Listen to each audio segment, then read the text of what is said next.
ahli dalam merapikan rumah.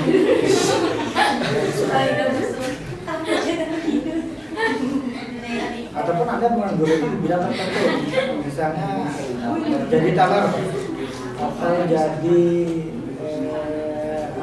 CS, Anda harus profesional di bidangnya, harus ahli.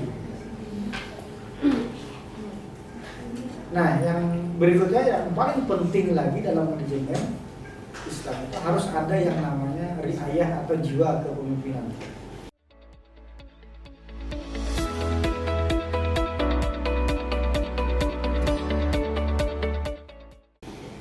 Beda ya antara pemimpin sama bos itu. Nah, kalau bos itu biasanya dia menyuruh dan karena banyak duit, ya suruhan dia itu diberi uang, berupah. Tapi dia sendiri belum tentu melakukan. Ya. Tapi beda halnya dengan pemimpin. Kalau pemimpin dia mengatakan, dia sendiri yang melakukan. Dia mengatakan, dia sendiri yang melakukan. Misalnya, yuk kita salat berjamaah. Nah, dia salat juga ikut. Nah, jadi makmum ataupun jadi imam. Yuk kita bersedekah rame-rame. Nah, dia sendiri juga mengeluarkan sedekah. Tidak hanya sekedar ngomong doang. Ya. Nah, itu perbedaan antara bos dengan leader, dengan pemimpin.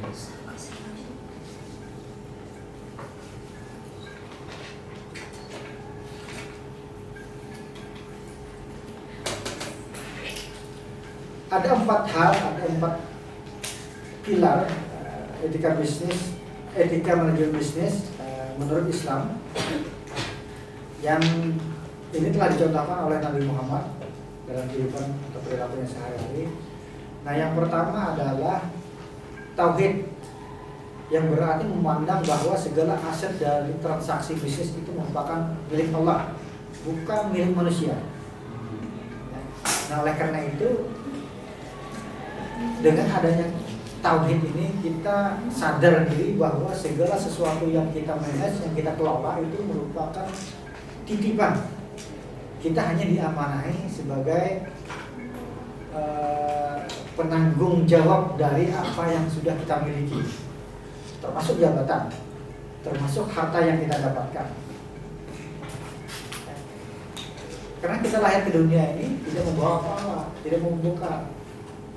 Tidak ada manusia yang lahir kemudian langsung pakai celana, enggak ada. Tidak ada manusia yang lahir langsung pakai jam tangan, tidak. Semuanya telanjang. Tidak pakai apa-apa, tidak membawa apa-apa. Ya, bahkan nanti kita mati pun juga tidak membawa apa-apa. Hanya dibungkus dengan kain kafan. Mobil ditinggal, rumah ditinggal, sawah kebun ditinggal, tidak ada yang kita bawa. Satu-satunya yang kita bawa adalah amal soleh. Nah, jadi pada hakikatnya kalau kita punya harta 100.000 kemudian kita infakkan 50.000, itu secara matematika nilai dari uang kita itu berkurang dari 100.000 menjadi 50.000. Tapi sebenarnya tidak berkurang, bahkan bertambah. Yang 50.000 tadi kita infakkan, itu tabungan kita buat akhirat. Dan untungnya lagi itu akan bertambah. Sebagaimana ayat dalam Al-Quran, masalul ladzina yunfiquna amwalahum fi sabilillah kamathali habatin ambatat sab'a sanabilan wa fi kulli sumbulatin mi'atu habbah wallahu yudaifu liman yasha'. Perumpamaan orang yang menafkahkan hartanya laksana dia menanam sebiji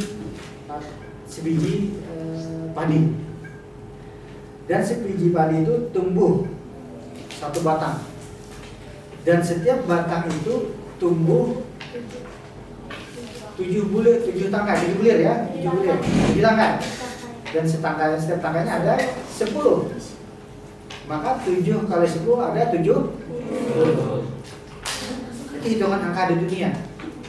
Hitungan angka di akhirat, wallahu yudaifu liman yasha'. Allah akan melipat gandakan sesuai keinginannya. Mau dikali lipat 5 silakan, terserah Allah Taala. Dia punya hak prerogatif. Mau dikalikan 700 silakan. Kalau hitungan dunia 70. boleh lebih dari itu. Oleh karena itu tidak akan merasa rugi orang yang berinfak, karena pada dasarnya dia akan menambahkan nilai yang 50.000 tadi, dan dia ambil nanti ketika sudah meninggal. Di akhirat kelak dia diambil, nabungnya untuk akhirat bukan dunia. Tapi kalau untuk dunia punya uang 100.000 tabung 50.000, nah, barangkali bunganya ada 5.000, 500, 1.000, itu hanya di dunia saja. Jadi perlu kita sadari bahwa semua yang kita miliki saat ini merupakan titipan dari Allah Subhanahu wa Ta'ala. Yang kedua, bersikaplah adil. Nah, jadi ketika kita menjadi seorang pemimpin, ketika kita diamani sebagai orang yang memimpin perusahaan, dalam hal ini nantinya mengelola perusahaan itu, tentunya kita harus bersikap adil terhadap bawahan kita. Nah, perlu digarisbawahi bahwa kata adil itu tidak mesti harus sama. Kata adil itu tidak harus mesti sama. Biasanya kalau keadilan itu dilambangkan dengan timbangan. Artinya kalau timbangan itu berat sebelah berarti tidak adil. Berat kiri ataupun berat kanan itu tidak adil. Pada dasarnya bukan seperti itu. Pada dasarnya ini hanya lambang saja. Contoh, Bapak punya anak laki-laki dan perempuan. Sangat tidak adil kalau Bapak samakan. Nah, Bapak punya buli kerudung 2, Bapak kasih kedua-duanya. Ya, tidak adil itu. Seharusnya mungkin yang satu beli kerudung, yang satu beli peci, barangkali seperti itu adil. Jadi adil ini bisa menempatkan pada posisinya, bisa menempatkan pada posisinya. Ketika punya anak, dia sudah kuliah, barangkali dia harus punya uang saku 50.000 per hari. Tetapi kalau punya anak SD, cukup 5.000 saja, 3.000 saja, 10.000 paling maksimal. Nah, itulah konsep adil. Jadi tidak mesti sama adil, menyesuaikan porsinya, bisa menempatkan sesuatu pada tempat. Nah, yang ketiga ya, kehendak bebas. Nah, jadi 4 pilarnya kehendak bebas itu dia bisa mengekspresikan semua potensi yang ada di dalam diri dia, dan sampai ada penghalang. Nah, yang keempat adalah pertanggungjawaban. Jadi kita ini hidup di dunia ini sementara saja, perjalanan berikutnya. Jadi kalau kita melihat perjalanan manusia itu ya, mulai dari alam rahim, ada nggak lagi sebelum alam rahim itu? Alam rahim, dunia, alam barzah, alam kubur, sampai alam akhirat, baru nanti masuk surga atau neraka. Nah, di dunia ini, sebagaimana yang ulama katakan, dunia majaratul akhirat. Dunia ini adalah tempat berladang bercocok tanamnya akhirat. Nah, jadi ketika Anda ingin memetik di kemudian hari, ialah bertanam, bercocok tanam di dunia ini. Karena di akhirat nanti yang akan Anda petik. Tapi kalau di dunia ini Anda tidak bercocok tanam, apa yang mau dipetik di akhirat? Oleh karena itu, setiap gerak-gerik yang kita lakukan di dunia ini tentunya akan dipertanggungjawabkan di akhirat. Ya. Oleh karena itu, carilah harta yang baik, yang halal, yang thayyib, sehingga nanti tidak banyak pertanyaan-pertanyaan di akhirat itu yang menyusahkan Anda menjawabnya. Jadi kalau orang kaya itu katanya susah masuk neraka, masuk surga. Kenapa? Kalau banyak pertanyaan. Aina iktasabahu wa aina anfaqahu. Dari mana harta itu kamu dapatkan dan dari kemana kamu manfaatkan, belanjakan. Tapi kalau orang miskin, apa yang mau ditanya? Tidak ada hartanya. Jadi ketika ditanya oleh penjaga surga ya, kamu punya harta? Enggak ada. Ini udah masuk aja. Tapi kalau orang yang banyak harta, tanya, aina iktasabahu, dari mana kamu dapatkannya? Mencuri, jual beli, merampok? Pertanyaan-pertanyaan itu kalau salah dicambuk.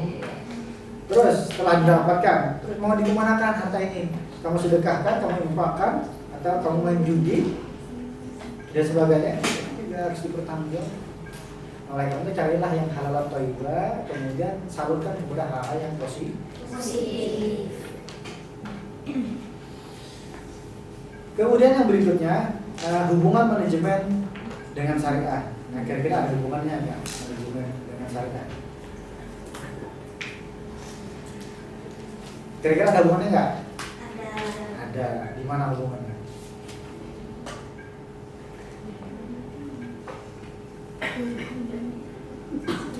Sama halnya pada teori ekonomi umumnya, investasi mengenal harga. Harga adalah nilai jual atau beli dari sesuatu yang diperdagangkan. Selisih dari harga beli jual itu yang disebut dengan keuntungan. Nah, barang itu baik barang jadi ataupun belum jadi itu kan kita kelola itu. Kita kelola. Nah, dengan mengelola itu kita ada mengeluarkan tenaga, pikiran dan sebagainya. Sehingga dari pengelolaan itu kita berhak mendapatkan reward, mendapatkan upah yang disebut dengan selisih tadi atau keuntungan. Jadi itu kaitannya manajemen dengan syariah. Imam Ghazali yang terkenal dengan bukunya Ihya Ulumuddin berpendapat keuntungan merupakan kompensasi dari kepayahan perjalanan atau risiko bisnis, dari ancaman keselamatan, sehingga sangat wajar seseorang memperoleh keuntungan yang merupakan kompensasi dari risiko yang ditanggungnya. Jadi dia beli barang saat ini untuk 2-3 minggu ke depan dijual kembali, harapannya naik. Nah, tapi proses 2-3 minggu ke depan itu telur itu bisa saja busuk. Sehingga ketika dia busuk itu merupakan suatu kerugian, risiko. Nah, ketika risiko ini ada timbul, maka kata Imam berhak dia mendapatkan kompensasi berupa keuntungan kalau dia lagi mujur, ya, mujur dalam artian telurnya tidak busuk atau tidak kebakaran tokonya dan sebagainya.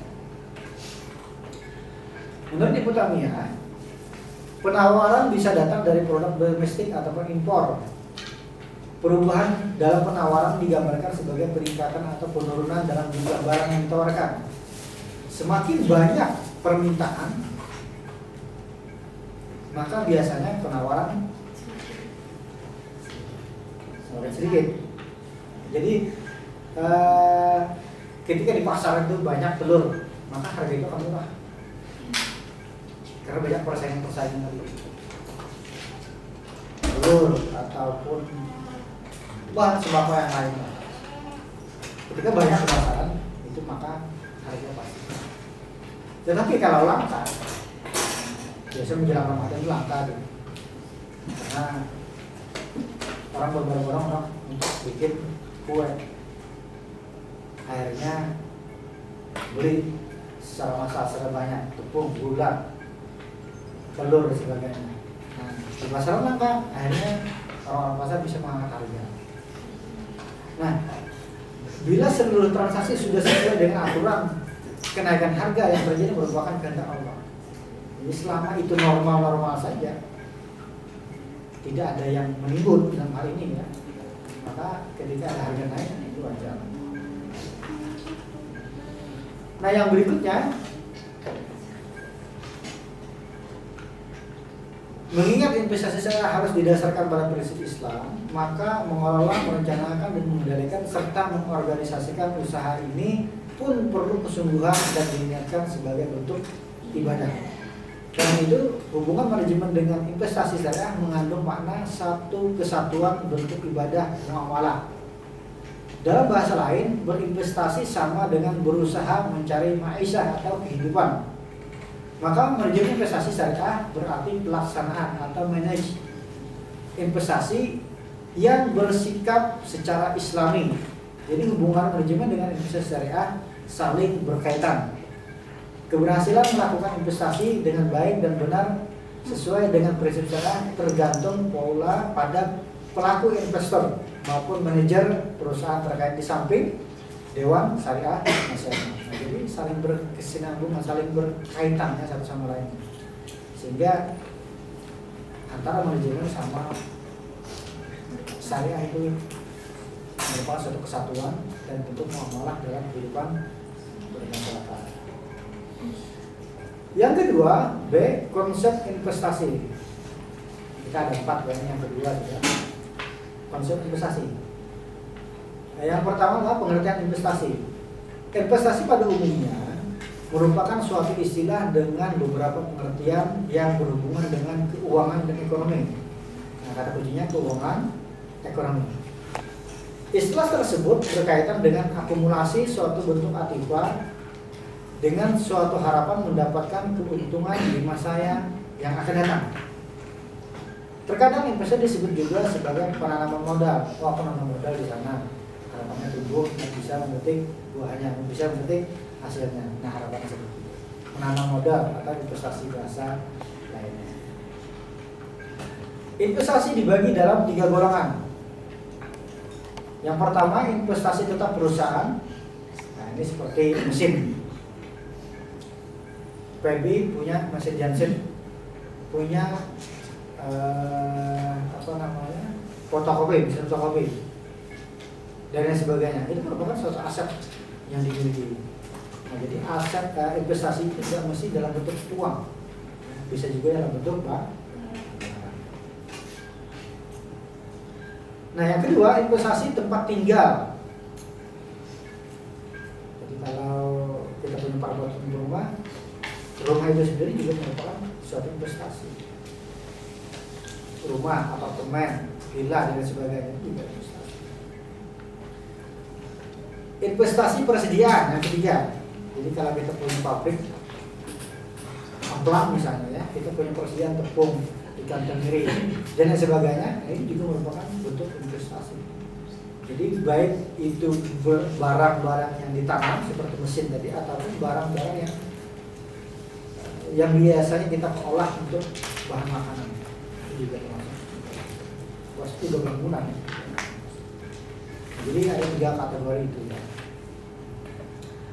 Nah, ada pun bentuk-bentuk investasi. Menurut produknya, investasi dapat dibagi menjadi 2.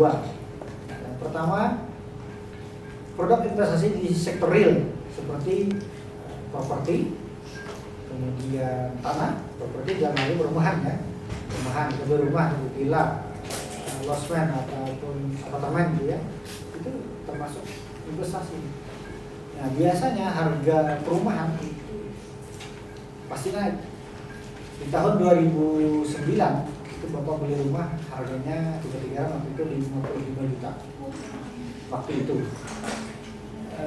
2022 sekarang 165, hampir 3 kali lipatnya, kurun waktu sekitar 12 bulanan, 12 tahun ya, 2009 2022 ya, 12-13 tahunan lah, sudah 3 kali lipatnya.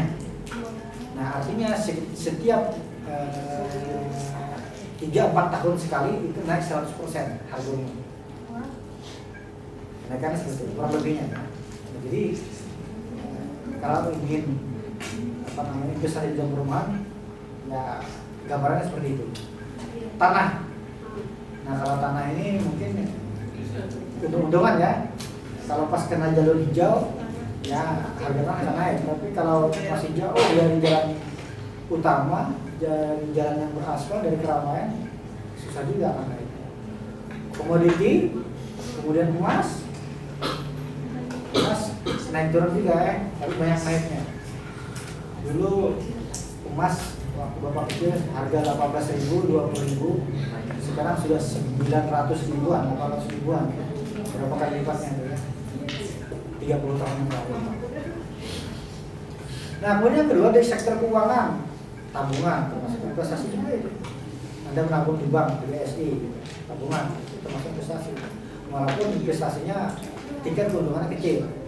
Nabung sejuta barangkali bunganya 500, biaya investasinya 6.000, ya nombok akhirnya kan. Jadi kalau mau untung nabung itu di atas 5 juta baru ada keuntungannya. Tapi kalau di bawah itu kadang-kadang antara dividen yang kita dapat ya, keuntungan yang kita dapat dengan biaya-biaya akumulasi yang kita keluarkan itu besaran biaya administrasinya, sehingga yang kita dapatkan itu tidak cukup menutupi administrasi. Apalagi sering transfer ke mana bank yang lain, pasti dikenakan biaya. Deposito 3 bulan, 6 bulan, 9, 12 dan seterusnya. Obligasi, reksadana, saham dan lain sebagainya itu merupakan juga salah satu bentuk jenis investasi. Nah, jadi Anda konsennya di mana? Kalau tidak bisa bermain saham, ya deposito saja, tidak ribet. Apa ada di situ nanti takutnya mau kepakai uangnya, ya kita tabung saja. Banyak pilihan dalam investasi, ya. Tidak mesti harus A, B, banyak pilihan A, B, C, D. Tapi kalau Anda mahir atau lihai dalam mengoperasikan terkait dengan grafik pemain saham itu, Anda profesional di bidang itu, ya silakan main saham. Dan itu intinya Anda harus pantau terus ya, pergerakan saham itu. Kapan naik, Anda berapa bisa jual. Selain keuntungan di akhir tahun nanti. Tapi itu ya perlu pengorbanan waktu ya. Laptop mungkin harus hidup terus ya, sambil mantau ya, sambil istirahat sambil mantau pergerakan saham. Nah, keuntungan yang ketiga, keuntungan investasi. Keuntungan investasi itu ada 2 yang didapat. Yang pertama, keuntungan dari harga saham itu sendiri.